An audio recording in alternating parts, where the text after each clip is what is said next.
Chapter 21. The Mirror. What? Alex said. Her head was throbbing from being so confused. This doesn't make any sense. I need a Ferris tear. We can't let this happen, Connor screamed. We have to stop her. She cannot use the wishing spell.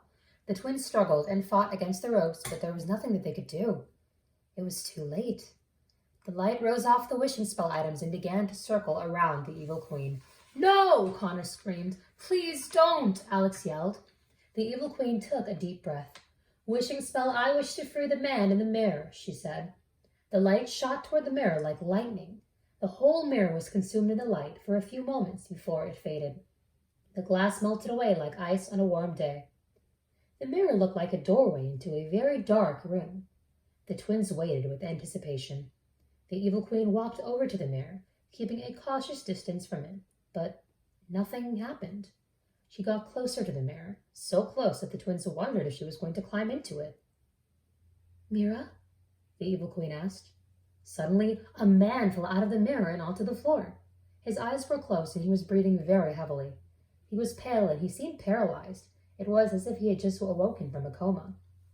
The man was the plainest person the twins had ever seen. He had no distinctive characteristics whatsoever. He had spent so much time reflecting others that he had lost himself completely. Where am I? The man said between deep breaths. He had had enough energy to keep one eye open at one time, but not both. The evil queen picked up her heart of stone, and the twins could see it change in her face as her body was reunited with its soul.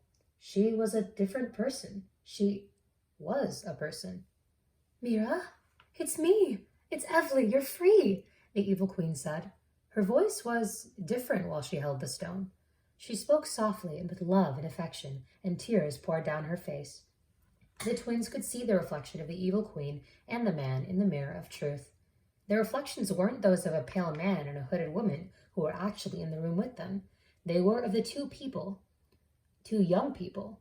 One was the beautiful girl the evil queen had once been, and the other a very handsome young man that Mira must have been before being imprisoned in the mirror. Evely cradled Mira in her arms and slowly rocked him. You're free, Mira.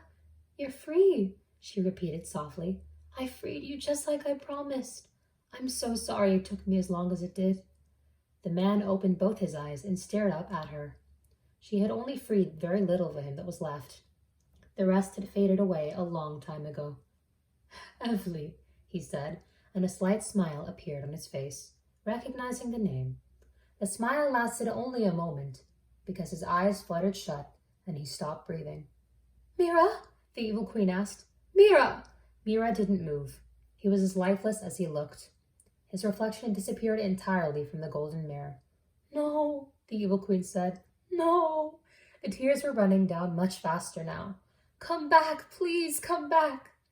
Alex and Connor became emotional at the sight of it. The evil queen held the body of the man from her mirror in a tight embrace. She sobbed into him, still holding on to his heart of stone. She had worked her entire life for this, but it was too late. The wolves were starting to become impatient outside the castle. Many were pacing back and forth across the drawbridge, and others were lying across the entrance corridor, and one was sharpening his teeth with Goldilocks' sword. They had been waiting long enough for the evil queen, and they growled and grunted with restlessness. Suddenly, Malonclaw's ears perked up, and he looked to the horizon.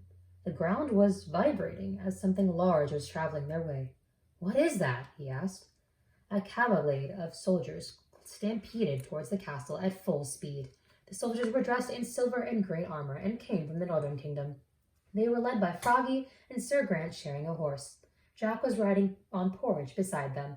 All the wolves jumped up. All right, boys, we're done waiting for the queen, Malonclaw said. We're going to get inside her Riding Hood kingdom, and then we're getting out of here.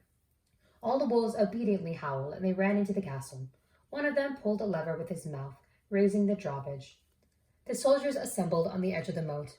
The evil queen is in there, Froggy said to Sir Grant. The wolves are working for her. They took my friends.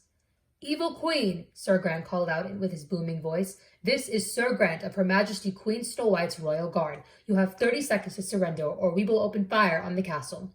The soldiers aligned a row of cannons. Jack hopped off Porridge and found Goldilocks' sword on the ground. She was in there. Prepare the cannons, Sir Grant ordered, and his soldiers positioned the cannons facing the castle. Fire! A cannon blasted and razed a drawbridge into pieces. The entire castle rattled from the hit.